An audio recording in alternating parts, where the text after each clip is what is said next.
মুসলমান ভাইরা আমার, আল্লাহ রাব্বুল আলামিন কোরআনে কারীমের মধ্যে সুন্দর করে ডাক দিয়ে বলতেছেন, ইয়া ইবাদি লা খাউফুন আলাইকুমুল ইয়াওমা ওয়ালা আনতুম তাহজানুন। আল্লাহু আকবার। জোরে বলেন, আরেকবার সকলে বলে আল্লাহু আকবার। মুসলমান ভাইরা আমার, আমি যে আয়াতটি তেলাওয়াত করলাম এটা হলো আল্লাহর কালাম। আমার বন্ধু আল্লাহ যেমন মহান, আল্লাহর কালামও এরকম মহান। বাজান রে আমার, শুধু তাই নয়, কোরআন শরীফটা যে মাসের মধ্যে নাযিল করলেন সেই মাসটাও হলো মহান। আবার যে রাতের মধ্যে নাযিল করলেন সেই রাতটাও হলো মহান। মহান মানে বড়। বাজান রে আমার, মূল কথা কোরআন সর্বদিক দিয়ে হলো মহান। ওই মহান আল্লাহর মহান কালামের তেলাওয়াত শুনিয়া সেই মানুষটা আল্লাহর গুরুত্ব মহত্ব প্রকাশ করবে। আল্লাহ রাব্বুল আলামিন সেই ব্যক্তির জন্য জান্নাতের 8টা দরজা খুলে দেবে। সকলে বলে সুবহানাল্লাহ। আরেকবার সকলে বলে সুবহানাল্লাহ। মুসলমান ভাইরা আমার, আল্লাহ রাব্বুল আলামিন জান্নাত তৈরি করেছেন 8টা। কয়টা জোরে বলেন? কয়টা জান্নাত তৈরি করেছেন? 8টা জান্নাত তৈরি করেছেন। মুসলমান ভাইরা আমার, আল্লাহ রাব্বুল আলামিন জান্নাত তৈরি করেছেন 8টা। মুসলমান ভাইরা আমার, গভীর মনোযোগ থেকে খেয়াল দিবেন না। আমি যে তেলাওয়াত করলাম এটা হলো আল্লাহর কালাম। আমার বন্ধু আল্লাহ যেমন মহান, আল্লাহর কালাম এরকম মহান। বাজান রে আমার, শুধু তাই নয়, কোরআন শরীফটা যে মাসের মধ্যে নাযিল করলেন সেই মাসটা হলো মহান। আবার যে রাতের মধ্যে নাযিল করলেন সেই রাতটাও হলো মহান। মহান মানে বড়। বাজান রে আমার, মূল কথা কোরআন সর্বদিক দিয়ে হলো মহান। ওই মহান আল্লাহর মহান কালামের তেলাওয়াত শুনিয়া সেই মানুষটা আল্লাহর গুরুত্ব মহত্ব প্রকাশ করবে। আমার আল্লাহ রাব্বুল আলামিন সেই ব্যক্তির জন্য জান্নাতের 8টা দরজা খুলে দেবে। সকলে বলে সুবহানাল্লাহ। মুসলমান ভাইরা আমার, আল্লাহ রাব্বুল আলামিন জান্নাত তৈরি করেছেন 8টা। কয়টা জোরে বলেন? 8টা জান্নাত তৈরি করেছেন। বন্ধু, 7টা জান্নাত কি আল্লাহ তাআলা লফজে কোরআন দ্বারা তৈরি করেছেন। আরবিতে কোন শব্দ হও সঙ্গে সঙ্গে হয়ে যায়। আর একটা জান্নাত কি আল্লাহ তাআলা নিজের কুদরতি হাত দ্বারা বানাইছেন। মুসলমান ভাইরা আমার, কুদরতি হাত দ্বারা আল্লাহ রাব্বুল আলামিন যে জান্নাতটা বানাইলেন ওই জান্নাতের মধ্যে লক্ষ লক্ষ বালাকা থাকবে, লক্ষ লক্ষ গাছপালা থাকবে। জান্নাত কিন্তু একটা স্থানের নাম, জান্নাত কিন্তু একটা ঘরের নাম না। স্থানের মধ্যে লক্ষ লক্ষ বালাকা থাকবে, লক্ষ লক্ষ গাছপালা থাকবে। ওই লক্ষ বালাকার মধ্যে থেকে আল্লাহ তাআলা জায়গার মতো একটা ঘর বানাইছেন। সকল জান্নাতীরা ওই ঘরটা থাকার জন্য আল্লাহ তাআলার কাছে আবেদন জানাইবে। রব্বুল আলামিনকে ডাক দিয়ে বলবেন, মাওলায়ে কারীম, ও দরদি আল্লাহ, শুনেছো তুমি একটা জান্নাতের মধ্যে ঘর বানায়, সুন্দর একটি ঘর দেখার মতো। আল্লাহ গো, যতক্ষণ পর্যন্ত ওই ঘরটা দেখবো না ততক্ষণ পর্যন্ত আমাদের শান্তি লাগবে না। মুসলমান ভাইরা আমার, যে আল্লাহ রাব্বুল আলামিন জান্নাত তৈরি করেছেন ওই জান্নাতটা অন্য কিছুর তৈরি নয়। আমার আল্লাহ রাব্বুল আলামিন তৈরি করেছেন নিজের কুদরতি হাত দ্বারা, নিজের কুদরতি বাঁশ দ্বারা। সকলে বলে সুবহানাল্লাহ। আরেকবার সকলে বলে সুবহানাল্লাহ। মুসলমান ভাইরা আমার, আল্লাহ শব্দের মধ্যে অক্ষর 4টা, আকবার শব্দের মধ্যে অক্ষর 4টা, মোট 8টা। জান্নাত হলো 8টা। খোলাসা করতে হচ্ছে, যে ব্যক্তি কোরআনে কারীমের আয়াত শুনে আল্লাহু আকবার বলবে, মনে মনে আল্লাহ তাআলাকে ডাকবে, আমার আল্লাহ রাব্বুল আলামিন সেই ব্যক্তির জন্য জান্নাতের 8টা দরজা খুলে দেবে। সকলে বলে সুবহানাল্লাহ। মুসলমান ভাইরা আমার, গভীর মনোযোগ থেকে খেয়াল দিবেন না।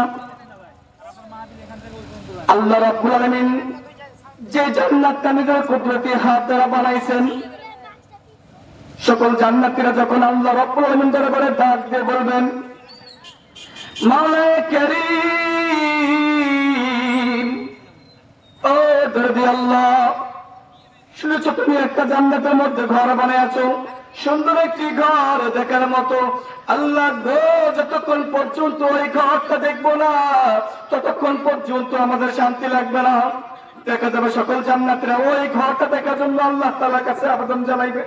ও বন্ধু, ঘর এমন একটা ঘর যেই ঘরের মালিক বলে দিয়েছেন মাবুদ মাওলা। হায়রে ভাই, বিশ্ব নবীর উম্মতকে সকলে বলি, আমরা কোন নবীর উম্মত খেয়াল করেন? আমরা কোন নবীর উম্মত? বিশ্ব নবীর উম্মত।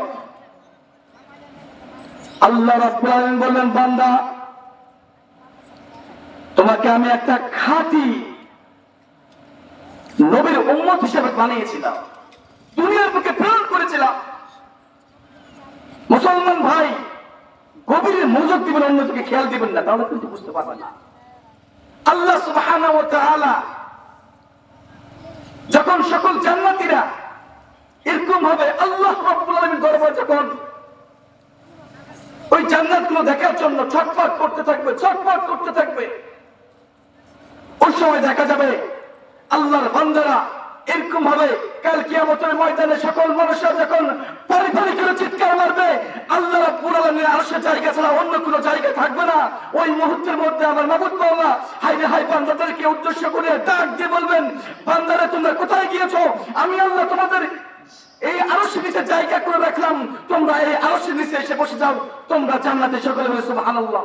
ও মুসলমান ভাই, কাল কিয়ামতের ময়দানে শেখ শ্রেণী মানব যখন ডান দিক থেকে বাম দিকে যাবে, সামনের দিক থেকে পিছন দিকে যাবে, এরকম ভাবে দৌড়াদৌড়ি করতে থাকবে, দৌড়াদৌড়ি করতে থাকবে।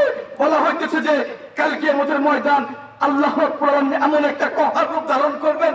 ওরে মুসলমান ভাই, দুনিয়ার বুকে এমন ভাবে আমরা দুনিয়ার বুকে এমন ভাবে গুনার কাজ করেছি, সব সময় সর্বহালতে সর্ব অবস্থায় সব সময় আমরা গুনার কাজ করে গেলাম, কিন্তু আল্লাহর ভালোবাসা, রাসূলের ভালোবাসা, আল্লাহর মহব্বত আপনার আমার অন্তরের মধ্যে এখনো পয়দা করতে পারলাম না। কথা বলেন ঠিক কিনা? ও মুসলমান ভাই, একটু গভীর মনোযোগ দিবেন যে আল্লাহ সুবহানাহু ওয়া তাআলা আপনাকে আমাকে এই জান্নাত থেকে দুনিয়ার বুকে নিক্ষেপ করলেন। আল্লাহ বলেন, বান্দা তোমাকে আমি হায়াত দিলাম, তুমি হায়াতটা এই সময়টা তুমি কাজে লাগাতে পারছিলে না দুনিয়ার বুকে। আল্লাহ বলেন, বান্দা দুনিয়াতে এই জান্নাত থেকে আমি দুনিয়াতে তোমাদেরকে নিক্ষেপ করলাম, তোমাকে আমি 40 বছর, 100 বছর, 70 বছর এরকম সময় দান করলাম। বান্দা তুমি সেই সময়টা পাইয়া আমার শুকরিয়া আদায় করছিলে না।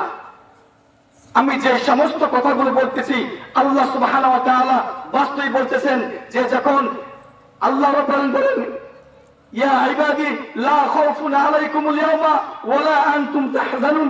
মুসলমান ভাই, কাল কিয়ামতের ময়দানে এরকম ভাবে যখন আল্লাহ রাব্বুল আলামিন ডাকবেন, এমন ভাবে ডাকবেন, যদি আল্লাহর খাঁটি বান্দারা ঈমান যদি শক্তি থাকে, ঈমান যদি ভালো থাকে, শক্ত মজবুত ঈমান থাকে, ওই সময় আল্লাহ ডাক বান্দারা শুনতে পারবে। যদি আপনার আমার অন্তরের মধ্যে আল্লাহর ভয়, আল্লাহর ঈমান, আপনার আমার ঈমানটা যদি অন্তরের মধ্যে না থাকে, কাল কিয়ামতের ময়দানে আল্লাহ রাব্বুল আলামিন ডাকবেন, কিন্তু আমরা শুনতে পারবো না। ও মুসলমান ভাই, ভালো করে বুঝবেন, ভালো করে বুঝবেন যে আল্লাহ সুবহানাহু ওয়া তাআলা আপনাকে আমাকে এত সুন্দর নিয়ামত দান করলেন, এত সুন্দর নাচ নিয়ামত দান করলেন, সময়টা দিলেন, সুস্থ রেখেছেন, ফসলের মধ্যে আমরা উৎপাদন করি, সেই ফসল থেকে আমরা জীবিকা নির্বাহ করি। ও মুসলমান ভাই, যে আল্লাহ সুবহানাহু ওয়া তাআলা আপনাকে আমাকে কাল কিয়ামতের ময়দানে যখন বলবেন, ইয়া ইবাদি লা খাউফুন আলাইকুমুল ইয়াওমা ওয়ালা আনতুম তাহজানুন, বান্দা তোমার চিন্তিত হওয়ার কোনো কারণ নাই, তোমার পেরেশানি হওয়ার কোনো কারণ নাই। আমি আল্লাহ তোমাদের জন্য এই যে আরশের নিচে জায়গা করে রেখেছি, তোমরা আরশের নিচে এসে বসে যাও। ওই সময় যারা মুসলমান, ঈমানেরা মুসলমান, তারা মনে করবে যে আমি অনেক ভাগ্যবান, ভাগ্যবান যে আল্লাহ ডাকছেন আমি শুনতে পেরেছি, আল্লাহ দেখছেন, আল্লাহ ডাকেছেন আমি শুনতে পেরেছি। মুসলমান ভাই, ভালো করে বুঝবেন, ভালো করে বুঝবেন যে আল্লাহ সুবহানাহু ওয়া তাআলা আপনাকে আমাকে দুনিয়ার বুকে প্রেরণ করলেন, যে আল্লাহ সুবহানাহু ওয়া তাআলা আপনাকে আমাকে সব সময় সর্বহালতে যে 4টা সিকিউরিটি গার্ড রেখেছে মুসলমান, এই সিকিউরিটি গার্ড কখনো ঘুমায় না, কখনো ঘুমায় না, আমি ঘুমাইলো আমার সিকিউরিটি গার্ড ঘুমায় না। মুসলমান ভাই, একটু চিন্তা করে দেখেন যে আল্লাহ সুবহানাহু ওয়া তাআলা এরকম ভাবে 4টা সিকিউরিটি গার্ড রেখেছে, সেই সিকিউরিটি গার্ড সব সময় সর্বহালতে সর্ব অবস্থায় আপনাকে আমাকে দেখাশোনা করুন। ও মুসলমান, দুনিয়ার বুকে অনেক ব্যাংক ব্যালেন্স রয়েছে, দুনিয়ার বুকে একটু বোঝানোর জন্য বলতেছি, যেমন এই যে দিঘার মোড়ে লাইট গেট থাকে, যেন দোকান পাট চুরি না হয়ে যায়। কথা বলেন, আসরা নাই। ব্যাংকের মধ্যে এই এক পর্ব আরেক পর্ব, কেউ রাত্রে ডিউটি করে, আবার কেউ দিনে তার ডিউটি করে, আবার কেউ সন্ধ্যার পর ডিউটি করে, এরকম ভাবে ডিউটি করতে থাকে, কারণ ব্যাংক যেন চুরি না হয়ে যায়।